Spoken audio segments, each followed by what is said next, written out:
True. I was there. That's what you'll be able to say. I was there at the end of your illustrious career in IoT. I was there at the Things Conference at the session where I heard about a new movement.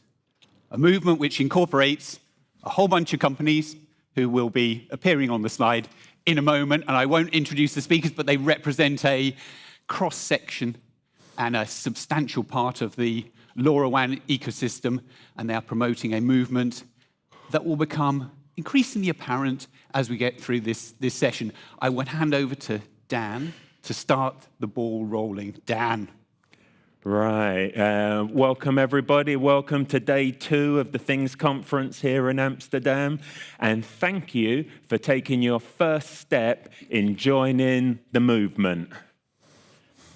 The movement of LPWA into government policies. So many of you have probably seen that most major governments have cornerstone policies now that are encouraging economic growth. They're encouraging closing out the digital divide, and they're also encouraging and promoting a healthier, better way of life for their citizens. And they're bringing this together through the broadband, the broad adoption of broadband wireless communication. So fiber, for example, with lofty ambitions to connect every house in the world, every person connected on fiber gigabit connectivity at a time when there's a global shortage in fiber optic cables, and quite frankly, not enough fiber in the world to ever be able to connect every house in the world. 5G is often touted as being perhaps a solution to that because you don't need all of that fiber optic connectivity for the last mile. 5G represents national security. It represents technology innovation. It's even being cited as being capable of developing and creating new industries and new services. But where in any of this do you see low-power wireless access? How can we, the ecosystem here, how can we educate government and policymakers about the value of LPWA? Here's a few examples of how LoRaWAN enhances social well-being and grows economic value, grows GDP per capita in the countries that it's deployed. These 6 or so applications are applications and services that Multitech and Connexin are partnering on at scale to deliver water metering across large regions, counties, countries, and be able to prevent black mold and unhealthy bacteria in social health housing, and be able to create the smart buildings of the future.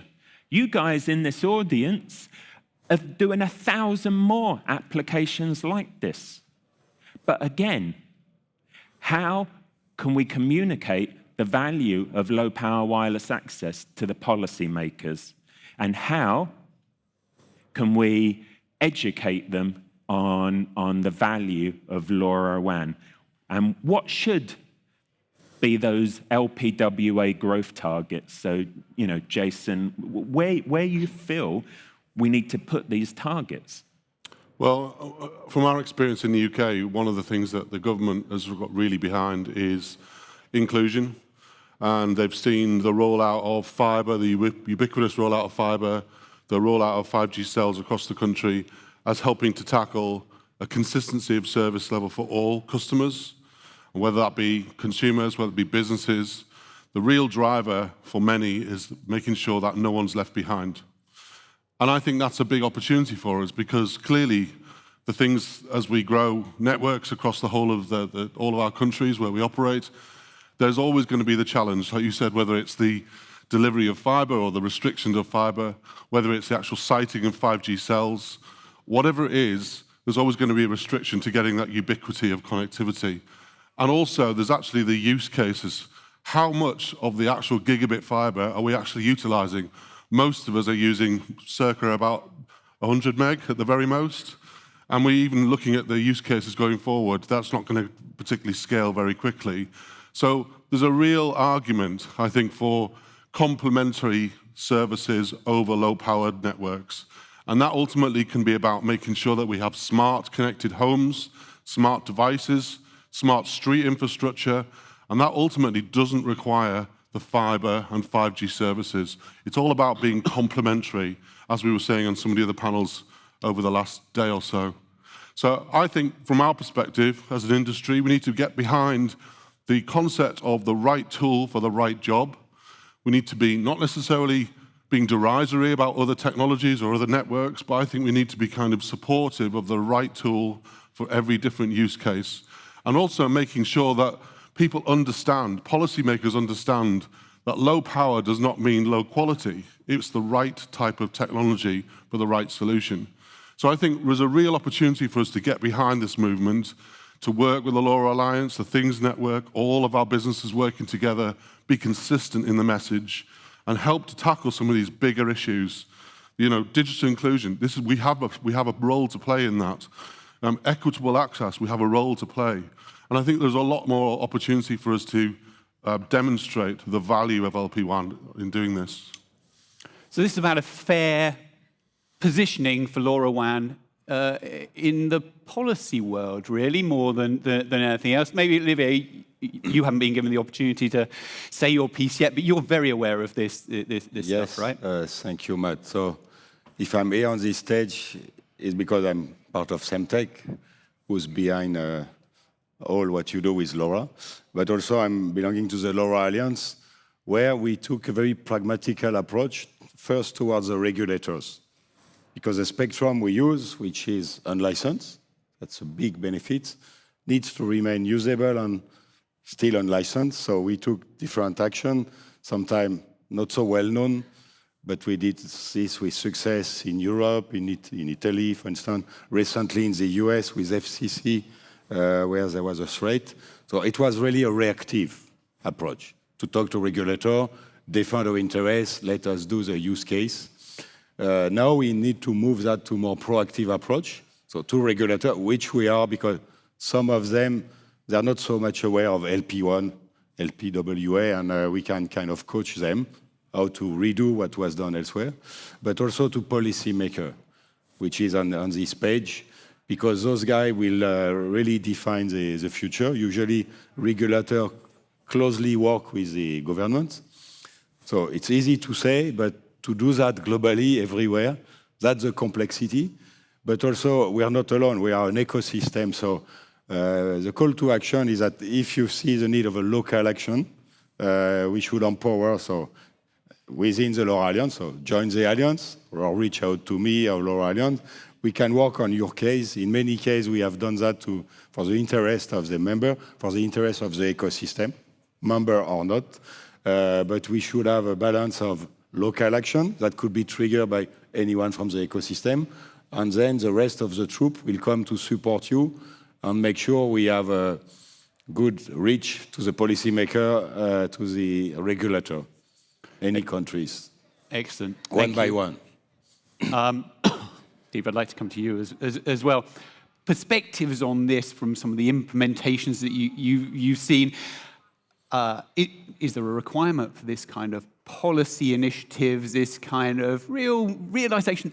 Actually, LoRaWAN is critical infrastructure. It is something that is fundamentally useful and needs a push and needs support from government. Yeah, I think that's absolutely the case. So, when we think about, networks in the broader term, we don't want people to only have access to a limited number of those. We want people to have access to, all of the benefits that all of those networks can bring, whether that is, as we've talked about, full fiber networks and the high-speed access at home and place of work, etc. Whether that is, connectivity on the move through 4G, 5G, and the many Gs that will come after that. But also, it's just as important that we have people with equitable access to low power wide area networks, for all of the social and economic benefits that brings. And the economic benefits are key. Economic benefits are the thing that drive business cases. They are the things that get people on board. They are the things that enable rollouts to happen. But I think we shouldn't forget the more social or environmental aspect of that, which is, governments, national, regional, local governments are custodians of their environment that they're in, that they look after. And, low power wide area is a key component in them better being able to manage, monitor, react to the changes that happen in those environments. So it is really important that this is a key component of critical national infrastructure. It shouldn't be considered as the poor second cousin to the other networks that have had significant funding and significant policy behind them. This one should be considered in exactly the same way, and there should be policies around it so that we don't end up with the haves and have-nots again when we've spent so long trying to tackle that with all of the other technologies. Yeah, that is a great point, Steve. Social inclusion, equitability, what a better example than sustainability. When we create a healthier, greener planet, we all prosper in that. And that's one of the core attributes of low-power wireless. If you can't measure it and monitor it, you can't manage it, can you? And that's exactly what LPWA, what LoRaWAN does. So that's an awesome point and a key angle at which we should drive into government policy making around. And in case you hadn't noticed, we've got some campaigners over here who are very much advocating for this as a movement.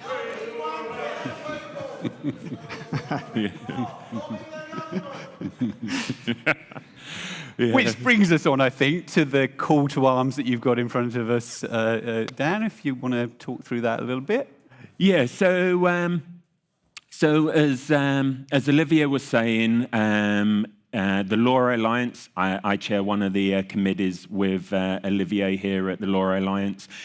We've done a lot of work in educating regulators. But I don't know for some of you guys, but it was a real sucker punch to me when about 2 months ago, I realized that NextNav was requesting 15 megahertz of spectrum in the US 902, 928 band and wants to pump out at up to 3,000 watts of energy, which totally obliterates any kind of signal for about a 5-mile radius around their transmitter. I mean, how the hell could they apply to the FCC requesting that kind of spectrum from what I always assumed was unlicensed, license-exempt spectrum? Well, turns out that some of it is actually licensed. NextNav actually holds some of that license.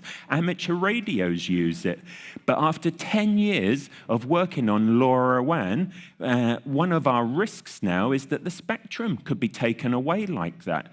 So we've done a lot of great work with regulators, but now we need to go up to the strategy level. We need to go to the policymakers who are trying to create economic growth and social well-being and sustainability, and we need to educate them on the value of LoRaWAN and low-power wireless access. The LoRa Alliance, hands up who's members of the LoRa Alliance out there. Don't be shy. Yeah, all right, so like at least half of the audience is members.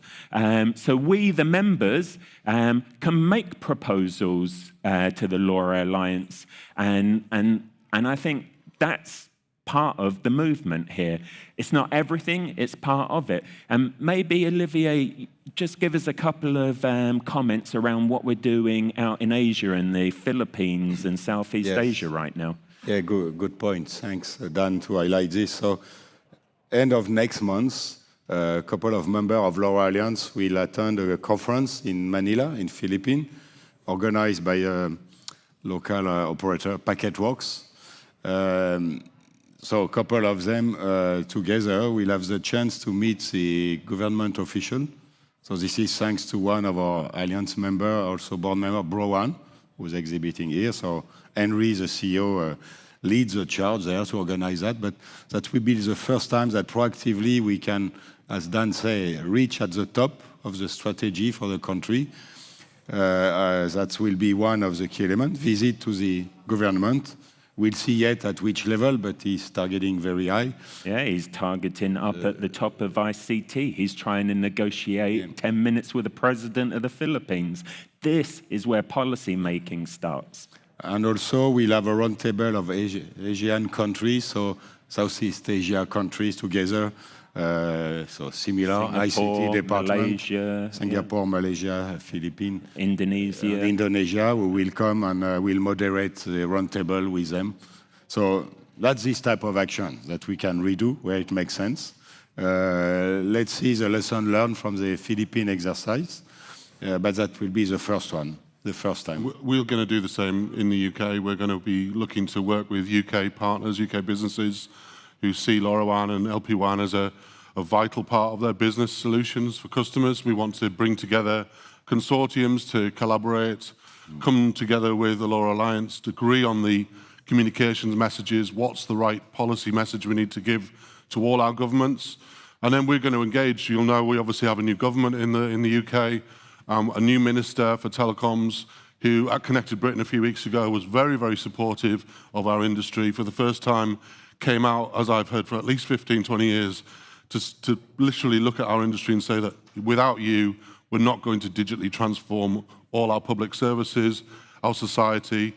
So we've really got a groundswell of support and some traction, and I think now is the time to take some of these key messages to government, and I'm assuming in governments all around the world. So we encourage you all to think about this as a really important aspect of what you do from an engagement with your local ministers, local government officials. Excellent. I think that's a nice and neat way of summing it up. I was going to try and give a summary, but I think you've pretty much done it, Jason. So that's the movement, proactive policy and interaction with government. Hope you can all get behind that. Yep. Thank you all for your attention. Do we have any quick question before we wrap up here from the audience? Any questions about joining the movement, advice where we should be focusing our efforts? We cannot see. Yeah, any questions out there? There is one. They're waiting for the mic. There we go. Hello. Richard Clark from Montreal Solutions. You're talking about spectrum, which seems to be the most crucial part here. Do you think it's time maybe we should go for a licensed spectrum to secure the band? Personally, I've always been a big favor of unlicensed band for LoRa. It's not the most spectrally efficient technology because it was designed from the ground up to work in noisy spectrum. And I think business models around the world have proven, the freedom of access of unlicensed. I'm not in any way against licensed spectrum for LoRaWAN, but I think we should be pushing for more shared and unlicensed spectrum to deploy LoRaWAN in. And the spectrum is super important. Without the spectrum, you have nothing. But really, it's the policy making that drives the funding, the capital projects, and the engagement into that spectrum. And I think at that point, we're going to have to wrap it up because we're a little over time. Thank you all for your attention. Thank you, gentlemen. Hey. Free LoRaWAN! LoRaWAN for all! Gents, you want to come onto the stage? Come on up on the stage, guys. Please. Just kneel down in front and then get your signs. LoRaWAN works in the megahertz, but it doesn't megahertz your pocket. It's like a rugby team.